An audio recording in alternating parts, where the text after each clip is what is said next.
And now, ladies and gentlemen, please fasten your seatbelts. Welcome to PreneurCast. You know, business cards being swapped, beers being drunk. Can I say a nasty word? Can I say procrastination? With Pete Williams and Don Kocher. How well did that go down? We can talk about that entire thing in a very another rant and soapbox episode if you want to. Visit us online at PreneurMarketing.com.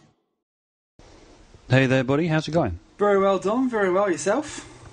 Very well, very well. Hey, actually, you just brought something up there immediately that I wanted to talk to you about. After last week with James Franco deeming us worthy of a listen of our podcast and giving awesome feedback, thanks a lot. I actually went and had a listen to Mr. Franco's podcast, and I picked a tip up from him. What was the tip? There, you see, it probably wasn't the one that he intended. We're on show number 14 now, and it occurred to me that I know who you are, and you know who I am, but we don't actually tell anybody who we are, in so much as, if you listen to Tim and James on their podcast, they say, "Hi, I'm Timbo, and I'm James," and everybody can work out who everybody is. But we don't do that. I always say hi, Dom, and you say hi, Pete, so people should be able to backward engineer that, shouldn't they? Well, actually, we don't do that. There's a lot of mates and buddies and all that kind of pally kind of stuff, but no, we don't do it. So just for everyone at home, hi, I'm Dom, and he's Pete. Yes, I'm Pete. I like long walks on the beach. I'm not a fan of candlelit dinners. I much prefer a restaurant with a good meal being waited on. Long walks, and actually I do enjoy long runs in the rain, that is true, and I don't mind the odd glass of red wine when I'm not training for an Ironman. You missed an opportunity to say I like pina coladas and so on and so on. But I do like yogurt as well. Apparently we're the only ones that like yogurt, or even yogurt, depending on where you come from. Ed likes it according to his emails, the guy who plays dirty. Yes. Not quite got it there. I don't think he gets a prize for that one. No, it's got to be in context in the show. That was the whole idea of it. But anyway. Exactly. And speaking of Mr. Dale... He is the guest today. We have our very first guest on the PreneurCast, which is very exciting. We get to talk on a few different things and a bit of a man crush. What's it called? A bromance? We sort of talk with a bit of a bromance today about John Mayer. Yeah, when you first said that you were going to interview Ed, I just thought, wow, two of the people that I know that know the widest range of topics possible between you and Ed. It's like, what on earth are you going to talk about? So, I mean, how did John Mayer come into it? I mean, obviously we're gonna segue across and put the interview into this recording, but how did the John Mayer thing come about? Well, John is an awesome musician, but he does a presentation every couple of years, or has done so the last few years, at Berklee University in California. I think he went there as a student learning songwriting, and he goes back there and a couple of years ago did a presentation on stage performance and stage presence and things like that. And then early this year he did another presentation about writing and creativity and songwriting. And I'm far from a musician. I know how to play... Well, I knew how to play Rudolph the Red-Nosed Reindeer on saxophone at one point. That's about as far as my musical expertise goes. And I'm a big fan of his music, but I'm also a big fan of him as an artist in the wider sense of the word. And in his presentation, or clinic as they're referring to it as, he talked about how he goes about creating music and his thought process and a whole bunch of stuff. And I thought Ed, being a marketer as well that we all know, a guitar player, and also an equally huge John Mayer fan, it could be cool to have a discussion about the stuff that John talks about at his presentation at Berklee in the context of business and entrepreneurship and obviously internet marketing, because that's where Ed's focus is. So I thought it could be a great fit, great chance to interview Ed and talk about something a little bit different, a little bit left of field, but also so relevant to this podcast. Cool. That's awesome. Well, hey, let's get straight into it and let's have a listen to how you got on talking to Ed. Ed, how are you today, mate? You are insane. I did some research on this Iron Man thing. Okay, I'm insane for a number of definitions, but the Iron Man is definitely a good one. That's just. Let me get this straight. So, just for kicks, you go and swim 3.5 kilometres or so. Yep, just a bit over that. Yes. Right. Then just to refresh yourself after the 3.5 kilometre swim, which I'm reliably told by my swimming wife can take some very decent amount of time. It'd probably be about an hour, I'd say. An hour? Yeah, about an hour in the water. Then you think, you know what? Just for kicks, I'm going to jump on my $4,000 bike and go ride for, 140K or something like that? 180, mate. 180. 180 kilometres in Western Australia, no less. And then just, then just as a cool down, you just do a full marathon. Exactly. It's definitely a perfect definition of insanity. But that is awesome. So far, so good. Yeah, no, well done. I enjoyed the podcast. I'm a long-time listener. First-time guest. And the first guest we've had full stop, which is great. So yeah. I got a text message too, mate, just arrived from Danny Vitalik about charts and things, but we don't care about charts. We're not interested in charts. But I'm so impressed. Yeah, well, it's been a goal for a while, and so far so good. I literally just got back from the masseuse for an hour on the table of pain. But it's all about sort of, keeping your body in check to make sure I don't break down. No, exactly, because that'd be hot. Because I know doing my paltry 5K, which seems like, and trust me, to me, that's like my Iron Man. It was like I had 2 days before. I stuck to a very strong program, and I loved how you made the analogy between business and sticking to process. In the last episode, yep. Yeah, loved it, and trusty process, because it's so true. And I got to where I was ready to go for the marathon, done as marathon 5K marathon for me, and by the day before, I sort of went to lift this a pothole cover had come off in the street, and I thought, being a good citizen, I'll put the pothole cover down. And I thought, I almost gave myself a hernia. and then I had this horrible thought. I thought, what if I'd actually done something bad then, and I couldn't run after all months of work, I couldn't run the 5K? That'd be devastating. Absolutely. Oh. So I was touching all available wood that you are injury free. Yeah, well, so far so good, and it's pretty much my number one focus for the next 16 weeks or so. So I'm just massage every week, and ice baths and hot baths with salts and all that sort of crazy stuff. So it's definitely taken over the life, but it's been a goal for a while. So one of those things, you have a goal, you dedicate yourself, and you follow a process, and you work hard and without distraction, and you'll achieve it. So the thing that I liked about the running for me, because for me it really was something that was unthinkable. There are old friends who are watching me do this on Facebook, and they are flawed. I'm really proud of you. For because they just don't. Thank you. I mean, that's right. It is completely it's completely out of character. Oh, Tubby Nerd. And that was your tag was Tubby Nerd. Exactly. And what was fascinating for me is it's always worth. It's such a good experience when you've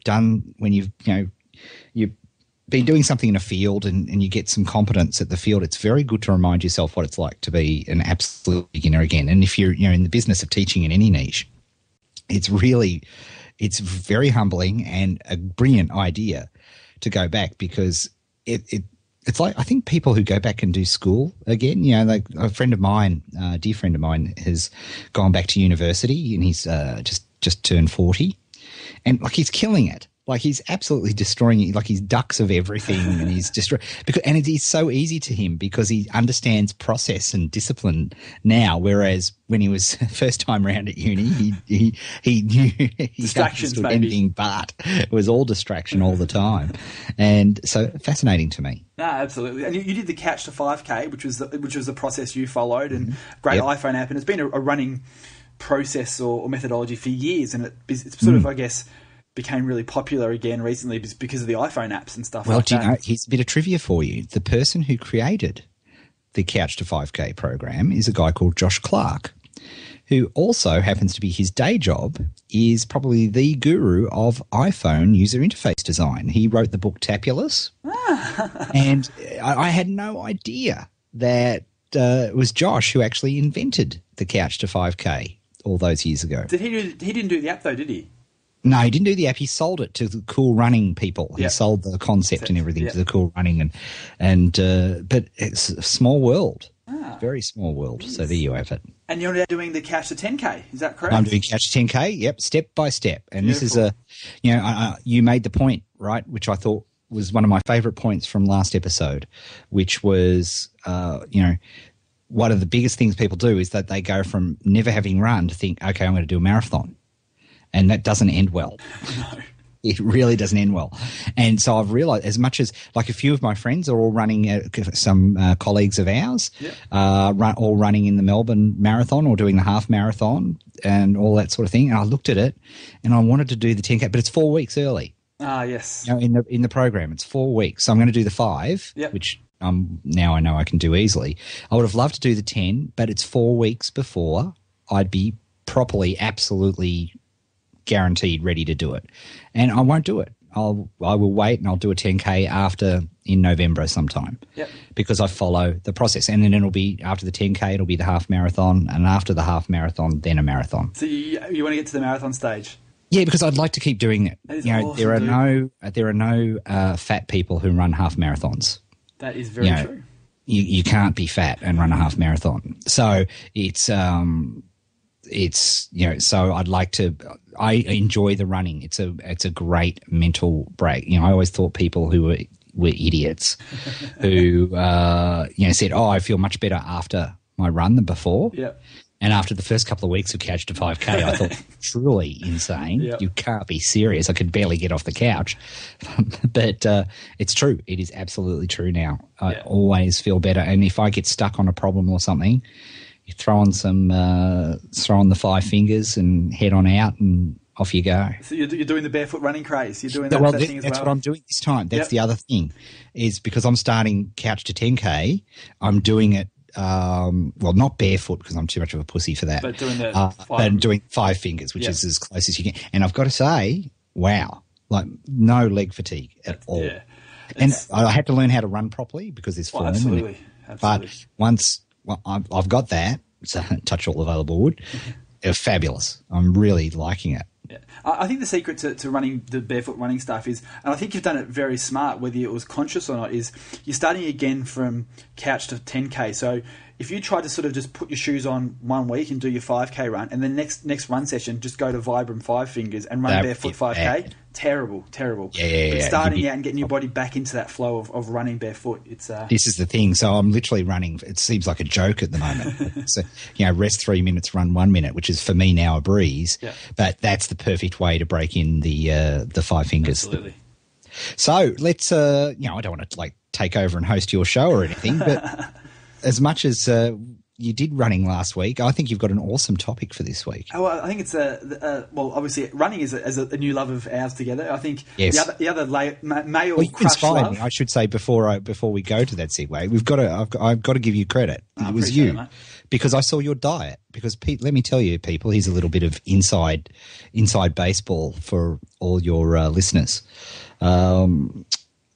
Basically, known Pete for a long time, and in London and elsewhere, I noticed, in fact, a couple of recording sessions we did for various projects, he'd walk in with a litre of milk and a huge family block of Cadbury Dairy Milk chocolate. Yep. And this was his lunch. And I said, you can't be serious, because he's a beautiful looking man. He's a fine man of fitness. He said, no, most nights I'll sit down with a block of chocolate and a litre of milk, and that's it. That's dinner for me. Yeah. And not so much. It's more dessert. I'll still eat a decent meal, but I do that. Yeah, absolutely. Litre of milk and a big family block of chocolate all to myself. Yeah. So I said, I've got to get on that program. Hey, I'm prepared to. If I can get away with eating a block of chocolate and some milk, I'm going to run. You just got to make sure you're burning enough calories. So yes, that's right. On to our third love. So we've got running, we've got chocolate. Our third love, I think, and this is, I guess I've been a fan of this guy John Mayer, the musician, the artist, for years from his music standpoint. And to give some kudos to you, a couple of years ago, I don't know if it was a conversation we had, or whether it was a blog post you wrote, or something in some sort of communication that I consumed, whether it was face-to-face or something like that. You started talking about John Mayer as the thinker, for want of a better term.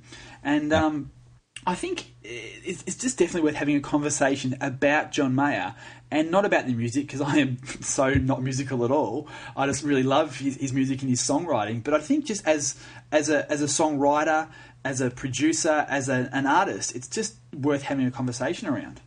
Yeah, totally. I when I got my guitar, fetish, slash addiction, I got onto John Mayer very, very early on because I read an article in Guitar Magazine, and what struck me coming from my background is how much thought this guy was putting into not only his music, but like business, life, creativity. Like he had real views on it. And as I started to know, like he's a very talented guy. Like he's done stand-up comedy. He's featured in skits on like the Dave Chappelle show. He had his own show there for a little while. He's a really, really, really talented guy. A geek, full-on absolute geek. Was very much a member of the Apple family till the ill-fated BlackBerry-sponsored tour. But very much, so much about, a real embracer of technology, and and really incredible. Like he put a lot of thought into his art, and a lot of people don't give him the credit, but he's one of the guitar. I think when people look back, he's one of the guitarists of this generation, and he is that because he puts so much respect into the previous generation, and his academia and thought into all of this stuff is fascinating. And it was proved to me by he did a lecture at Berklee in 2008, which managed to get hold of an MP3, and it was a fascinating recording, and you could have listened to it, and it could have been a business seminar. It really could have. It could have stood up there with any business leader you care to manager. It was superb, and interestingly, of course, he's gone very. And look, John tamed when he eventually got on Twitter. He became like one of the top. He was way before Lady Gaga in terms of Twitter and all these sorts of things. But then he disappeared. Right, he went quiet. Yep. And basically, it was he felt that he was effectively, to use his words, vomiting away his creativity. Yes. But by this need and urge to be on and publishing all the time was effectively, if you can imagine, I suppose the metaphor is like if you've got a tank full of water and that represents your creativity, he felt he was just letting that creativity run out in 140 character bursts. Yep. And I think, he also this was his Jennifer Aniston phase. Yep. And that was another reason to admire John Mayer, because if you are tall, if you are handsome, why not go out and shag every available gorgeous looking Hollywood starlet? Why not? Exactly right. Why wouldn't you? If you were in that position. Yeah. I'm, of course, happily married. You're about to be happily married. Yeah. But you've got to admire him. If you're 26, you sow your oats. Oh, hey, Jennifer Aniston's on my list. I'd get a jail free card with her.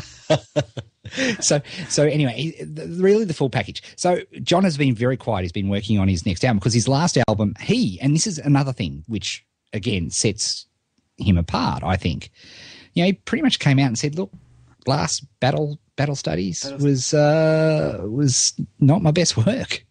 I enjoyed it. Continuum was far better. Oh yeah, and that I was really proud of Continuum. Not so happy with Battle Studies. And now, when do you hear an artist do that? Yeah, they could just critique themselves and just come out there and be so honest about it too.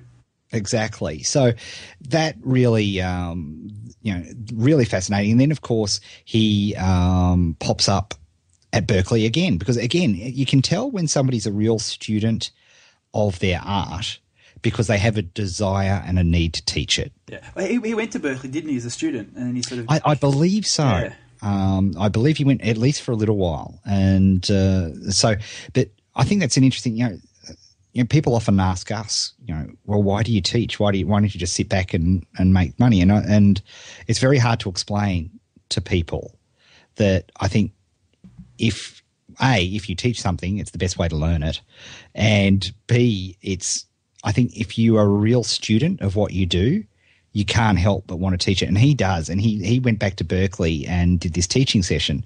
And there was this wonderful blog post, which the guy put an incredible amount of effort. Yeah, we'll link to it in the show notes too. So if listeners, just check the show notes on iTunes and stuff, and you'll have a link to that. Yeah. We'll try and link back to the original audio file from the 2008 clinic, if I can find the link. And also the audio from this year's. Which you scooped me on, because I didn't know that it existed. So I'm so excited about this. It's 2 hours long, and it's quite good. The audio is not great, but if you turn the volume up, you're good to go. And I've devoured it on my running. I'll actually listen to it while I run a couple of times. Yeah, I get a lot of podcasts done in the running. It's another reason to run too. You can listen to more podcasts. Geez, Dom's quiet today. I think he's taking it all in. He's just absorbing it in the back seat. But I think the biggest thing for me from his 2008 clinic or presentation or lecture or whatever you want to refer to as, he spoke a lot about stage presence, which I thought was really interesting. That's when I first sort of really started to think of him as a thinker, and sort of like he actually really takes a lot of pride and thought into his stage presence of how he connects with the audience and how the stage shows goes. Because it's not just about the music for him, and for most artists, it's not. Look at Lady Gaga; it's very much not about the music. She's a fantastic musician, but there's so much going along around that. And that was the biggest thing that stood out for me from his 2008. And I think anybody who's doing any sort of business has to be more than the business has to be more than just the delivery of as Gary Halbert always used to tell me, the delivery of the mud. Yeah.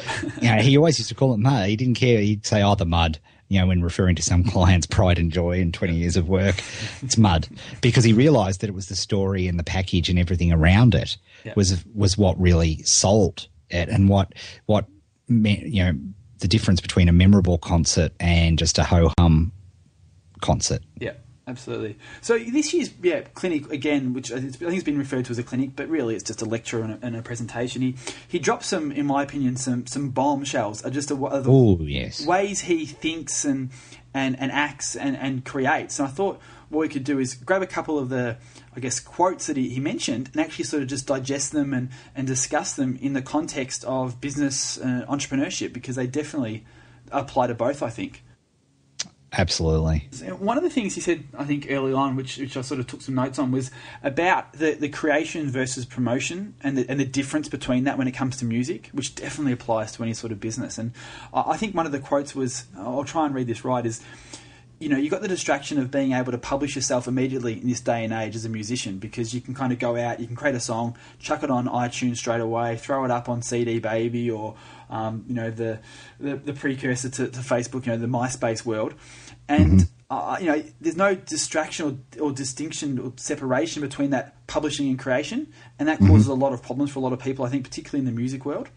And I think that applies to business too. And you're a big talker or a big teacher about, you write and then you sit on it and then you look at it and then you promote it. Yeah, it's too, I think to use to try to tie this into what we do with online business.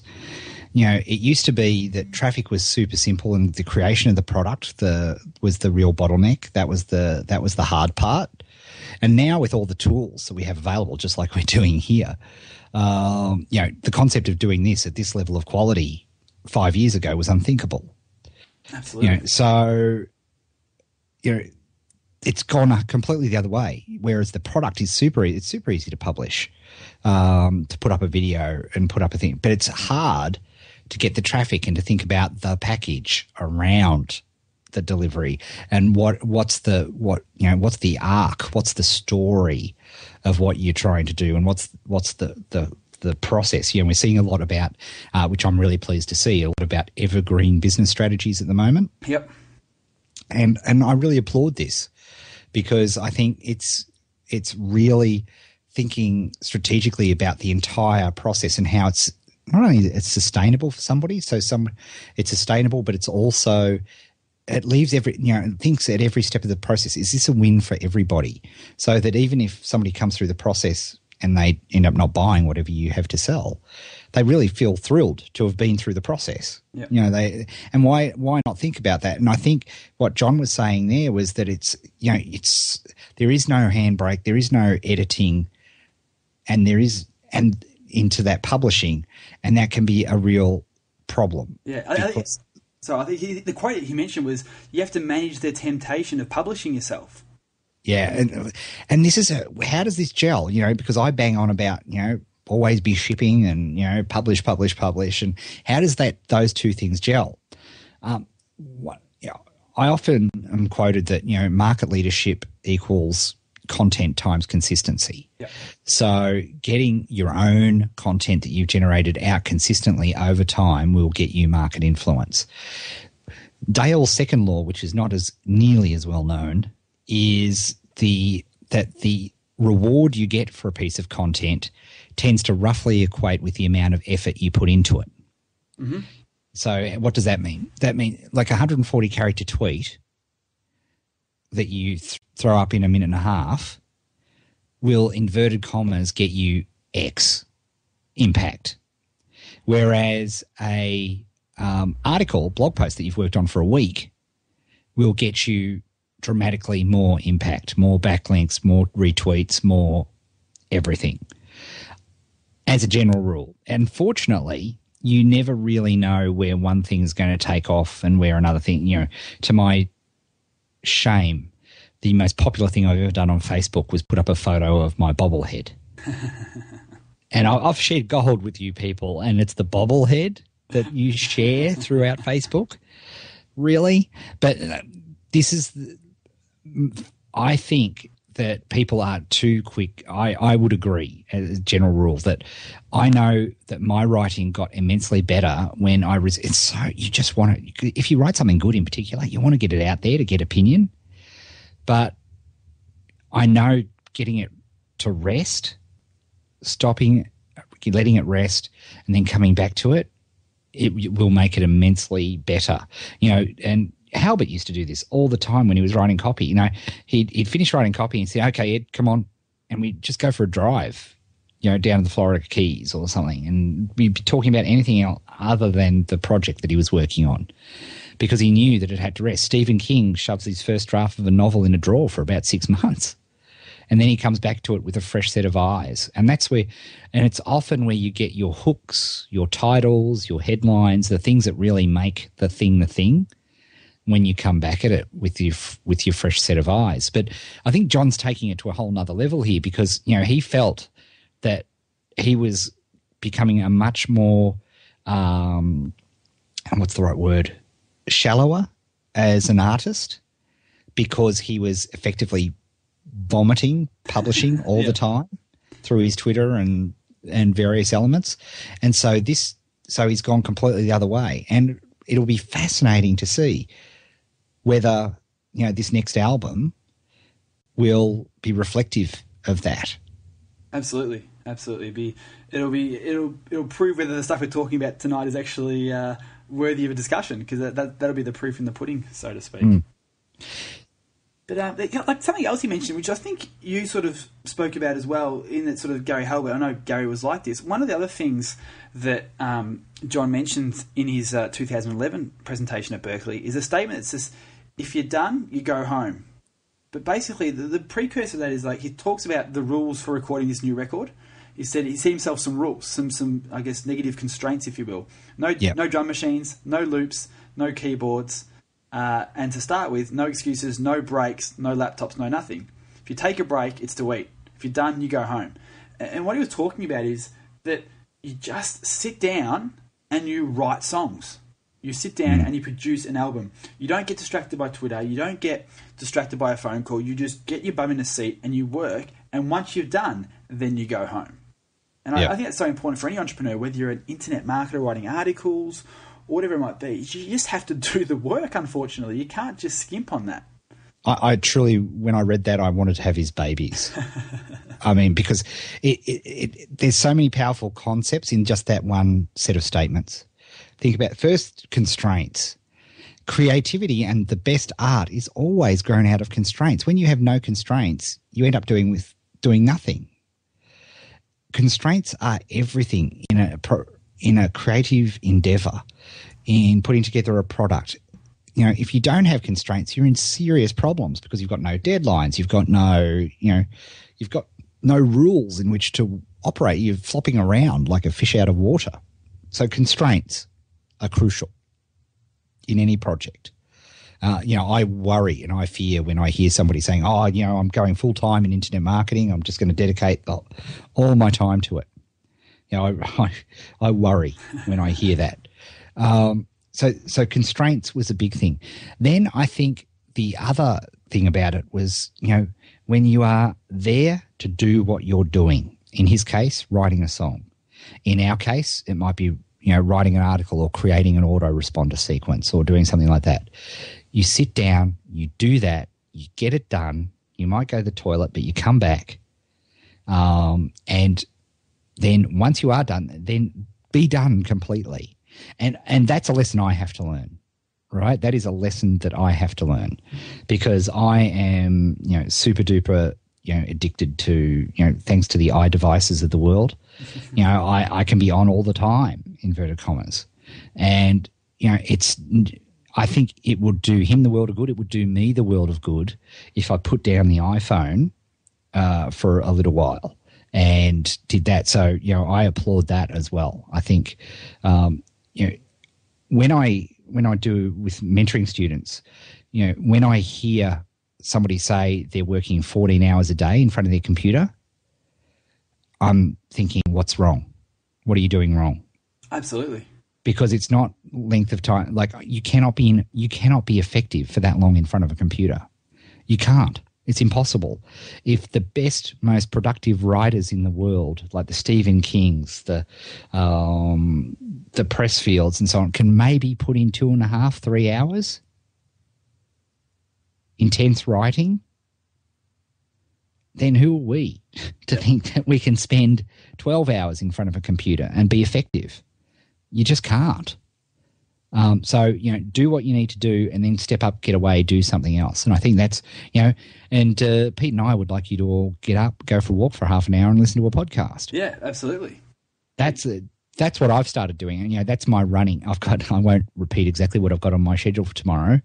But the first word is run. The second word starts with B and it's scheduled into my my day tomorrow. Because if I don't, I'll miss it. And I am much more productive when I know I've got a constraint. So you tend to be more productive because you've got a deadline. All right, I've got to get this done because I've got to go for my run. And then I've got to get back because I've got another session of stuff that I have to do. It works. It works much better. It's something that I could be a hell of a lot better at. But boy, I love that sentence. Yeah. Oh, well, there was some gold he dropped. I just couldn't over and over again listening to it and reading the article that we'll link to. There was just some amazing bits and pieces. And something else he said, which we've kind of touched on already, but I think it's worth reinforcing. And he goes on to say, I can't stress enough how important it is to write bad songs.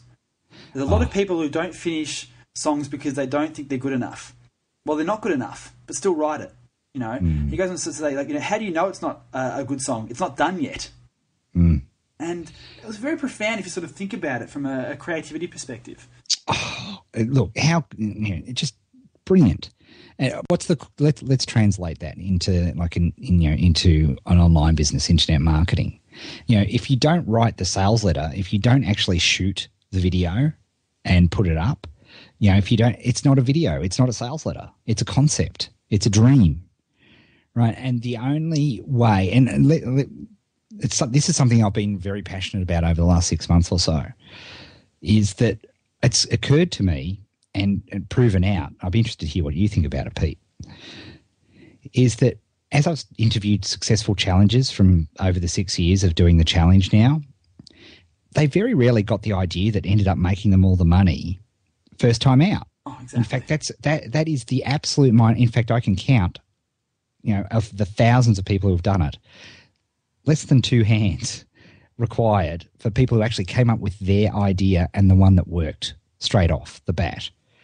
It occurred to me, and I've realized that until you get neck deep in the production of what you need to do, be it running, be it writing a song, be it creating a sales letter, be it creating an evergreen autoresponder and webinar sequence, until you've created one, and guess what? Yeah, it could be crap.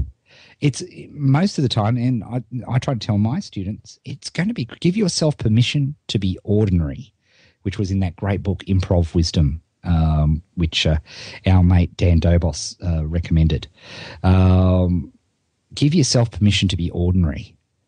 Yeah. Because everybody is comparing. See, what we do is we compare our crud with everybody else's polished, finished product, edited,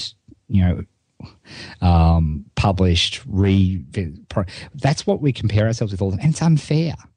What we should be comparing our crap with the first draft of anybody. And let me tell you, Halbert's first sales letters, they were honestly good, but they were crap compared to what they became. Yeah.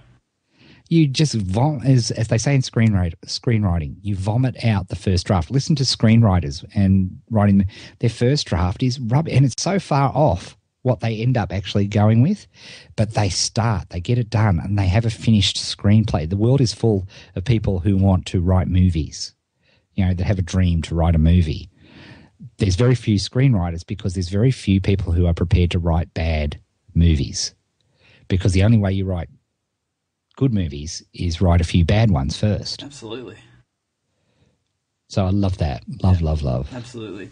And, in terms of the whole, screenwriter thing, as you mentioned, you're sort of talking about, there's millions of people wanting to do something.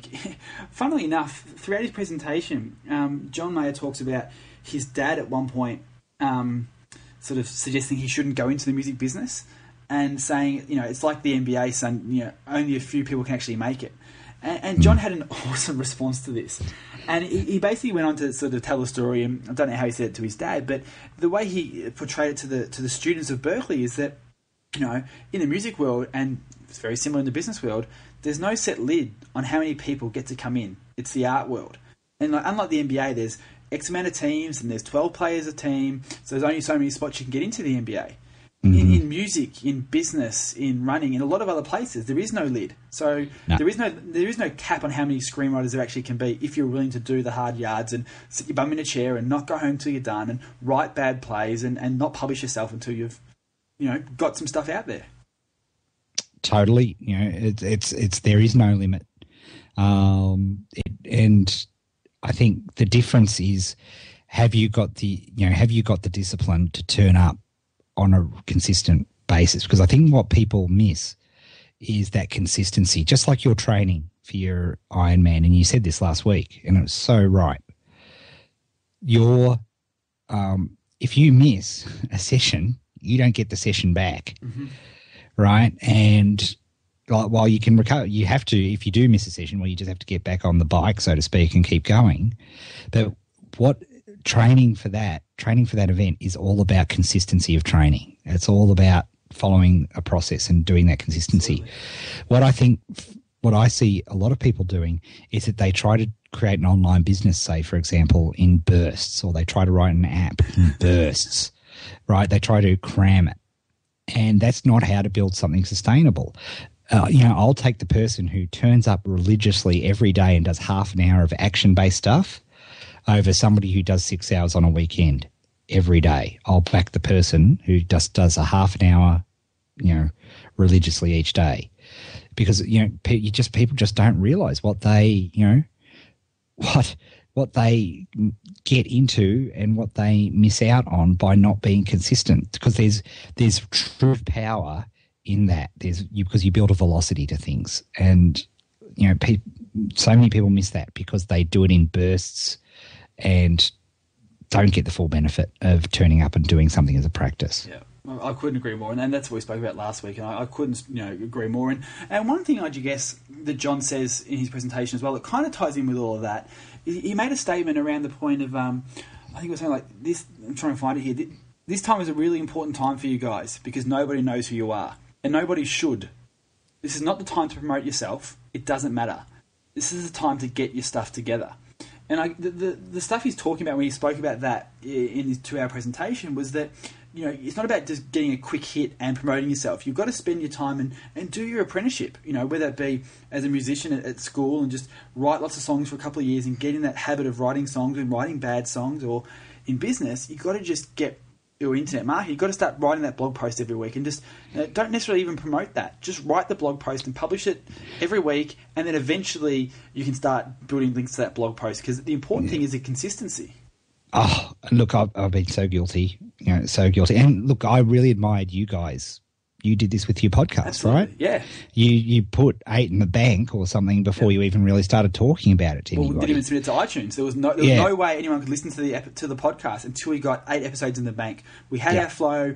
We found how it was going to work. We were confident this was going to be something we wanted to do regularly. We'd made that commitment. We'd built that momentum before we let everyone know about it. Yeah, and too many people do one thing and they're off to do the course and do the, write the, the Warrior special offer the moment they've finished it. And it's shooting yourself in the foot because, and I think also to just make sure you can get into the habit for your own protection and safety. Don't tell anybody you're writing a blog until you've done it for a month. Yeah. Don't tell anybody you're doing a podcast until you've got the routine down pat and you put a few in the bank. That is the smart play to go. And as I say, it's so hard in this day and age because if you're proud of something, you want to tell people about it. But you'll be far more impressive if you get all of these things under your belt and then get out there. So I think, again, massive corollary between what John said in music and in business. And look, there's probably one perfect thing that I highlighted out of his presentation, which is probably a perfect place to end because we're getting probably close to the time limit. And he says, forget about right time, right place. It doesn't exist. Doesn't exist. Does not exist. Nobody's going to sign you to a record company anymore. They're not in the business of building an artist from scratch anymore. You've got to bring them what you already have. Yeah. So you have to actually go out and do some stuff before you can promote, before you can get a JV partner to promote your product, before you can actually get some clients in your real-world accounting business. You have to actually have something there already, and that's what you're doing when you actually are creating without promoting. Look at some of the best examples, again, in our neck of the woods in internet marketing, and I keep, referring people to the Market Samurai and what those boys did. They proved it up in the challenge over a couple of years. Like it was they didn't have an affiliate program for the first 2.5 years of Market Samurai. They got it to the point where it was right, and then they did things slowly. They didn't have a huge product launch. They slowly started doing, affiliate promotions with various people, and it was word of mouth. Like I said to Mike, Phil Same, and John Reese, well, Market Samurai just sent us a check for $180,000. You might want to have a look at this. Yeah. And so they did, and they were impressed. And then word of mouth grew and grew, and then finally, when it was ready to go, their business exploded when they opened up to all the affiliates because people were desperate for it. Right? That's the Apple way. That's the Apple way too, is that when they announce a product, it's there to buy within the next week or two. Whereas everybody else, they'll do an announcement at CES for some prototype that's not due for another 18 months. And then they constantly disappoint and miss out and under-deliver. And it's such, it is such a huge lesson that because you can bring the package, and if you deliver, if you are good to your audience and you're good to your tribe, as Seth Godin would say, then you are, you're bringing a package, you're bringing something of value, and you do great work. People are going to recommend you because we're in an age where people are desperate. One of the reasons we get validation in this world now is by recommending things to other people and having them on recommend those. The That's what likes are. The comments on your Facebook, exactly. The likes, the Google Pluses. And so, people are desperate to find good stuff, and that's our advantage. Everybody who's listening to this podcast, that is your advantage right now, is that if you're prepared to put yourself out there, do content, some of it, great. Did I see you? I'm pretty sure I saw this on your, what's that? Noise reduction? Noise reduction. Yeah. Was Hugh MacLeod's Evil Plans. Oh, awesome. Amazing book. I saw you tweet that, and I was in Bali. And I was at the Bali airport, probably one of the dodgiest airports in the world. They had it there, and I bought it there and sat and read it while I was waiting for my 4-hour plane delay that turned into a 13-hour plane delay. Oh, yeah, that's a great airport. Yeah, but that like that book was awesome. And what I love the analogy of the snowball, is that you will put out pieces of content and you'll never know which one will bite. But unless you're rolling the snowballs down the mountain, how do you know which snowball is going to take off? Yeah. Because the only way you can, if there are no snowballs being rolled down the mountain, there is no going to be any big snowball at the bottom. So this is where this whole thing comes in. And I think that's what Mayer's saying here. He says, you've got to write songs. I love Sarah McLachlan when she was in her heavy production phase, she would get into her studio, hit record, and religiously record half an hour of something every day. And out of that would come the little hooks and the jingles and the things which would form songs. But she would do that. It's in the process of doing stuff the great ideas come. The ideas don't come first. You do not get, this amazing gift from the deity of your choice, and that's the idea, and you go, oh, and off it goes. All these songs, all these great songs, all these great businesses, all these great things come from the act of doing it, not the other way around. It's not idea first, then do it. It's doing it, measuring, adjusting, and doing it. And that, to me, Pete, is what's exciting and what's powerful. And the biggest message, I think, both you and I see with students and with doing things, that's the huge message, is that nothing will happen until you start doing it. Exactly. Couldn't agree more. I think it's a perfect point to finish on. So, as we said at the start of the show, there's links in the show notes to the 2008 presentation at Berklee, if I can find it. Definitely links to an awesome blog post that sort of summarises all this from a music standpoint, and also links to the 2-hour audio of his presentation, which is definitely a must listen. And I think even if you're not a fan of John Mayer musically, or from the pages of the tabloid you think he's a bit of a douchebag, I still think it's worth actually listening to this from a business perspective. You might learn some stuff. Hopefully you've learned some amazing stuff from our podcast, but again, we can only talk about it for 45 minutes. There's 2 hours worth of content there that is really interesting, and you might even sort of get a better feel for who John Mayer is as a person. So, totally. He's misunderstood. He's nowhere near the bad guy that the tabloids make him out to be. Well, Ed, thank you so much for your time, mate. Really appreciate you spending some time with us. Thanks for having me on. And Dom, thank you for, you gave me a lot of space, Dom. I really appreciate it. Seriously, you speak up more. I enjoy you as much as Pete listening to this podcast, mate. Seriously, speak up. He was in a bit of a shy mood today, so... He was really shy. Anyway, mate, and also for people listening, you've got your new podcast too. You may as well, let's share the love. There's no competition here. Let's share the love. There's no competition. There's more room in the NBA. There's no ceiling on this sort of stuff. Dominique. There is only one spot. There is only one number one on the Australian iTunes store. You dodgy guy. But no, of course, no. There's plenty of, we're not into that. You played so dirty the other day. I don't know what you're talking about. For those who don't follow Ed and myself on Twitter, a couple of days ago, between Luke Moulton and Tim Reed, who have their Small Business Big Marketing, Timbo and James Schrenko, who have their Freedom Ocean, Ed and Danny's Domination, our podcast, we're all kind of very much at the top of the iTunes charts in the marketing sections, particularly in Australia. And there's a bit of crap giving, shall we say, on Twitter back and forth. And Ed not made by me. No, well, you tried to take the dignified route. I love this. I don't discuss. It's not. Who cares where I am that's not important. I only care about you, the listener, whoever's listening to this. The ratings and stuff are not important to us. And if you followed your Twitter feed, your Twitter feed, you think that because you tweeted, Danny, we're above this. Let's not go down this path of bickering. And then within about 6 minutes, the email goes out to your entire list saying, hey guys, check out my podcast, leave us a rating and response. So to me, that's playing dirty. taking a gun to a knife fight. I was about to say, to quote the immortal Sean Connery, don't bring a knife to a gunfight.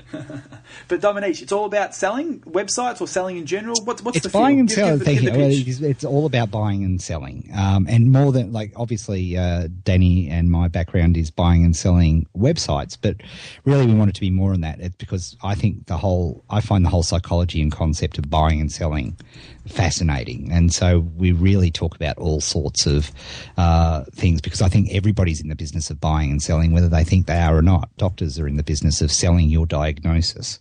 Lawyers are in the business of selling you their opinion. Everybody sells, everybody buys. So I think the fundamentals apply right across the board. So we're having a lot of fun with it, and I think we keep it nice and tight and right on point, and really enjoying it. And so far, correct me if I'm wrong, you're doing a bit of a Michael Hewitt Gleason thing here, and talking about selling without actually selling anything, because there's nothing. It's just free content on the podcast. Is that right? No, there's absolutely no, and won't be. Yeah. This is a good old. I love podcasts. I really do. I'm loving that you guys are doing it. I love listening to James. I love listening to Luke, and Alison Reynolds got a great podcast. I love listening to them because A, it gives me an excuse to go running, and B, when you think about it, when you're speaking to your best mates, typically well, these days I suppose you are on Skype, or you're on the phone, right? When you tend to you have chats to your phone, and to me, podcasts are the most intimate delivery media at all, because I can be talking to you now. I'm talking to you wherever you happen to be, in the gym, or you're driving, or wherever you are. I'm talking to you, which is awesome. So I'm such a huge fan. It's my favorite way of consuming information by far, like literally by far. I love it. I'm just thrilled that there's lots of good stuff for people to be listening to. Awesome. Let me let you go, mate. Thank you so much for your time. Thank you, Pete. I hope everyone enjoyed talking about John Mayer.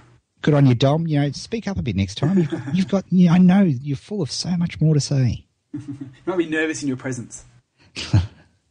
Thanks, buddy. See ya.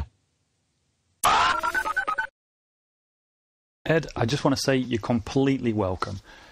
I know you're a bit shy and retiring, so Pete and I talked about it, and I just said, look, both of us being on the call, we'd overwhelm him.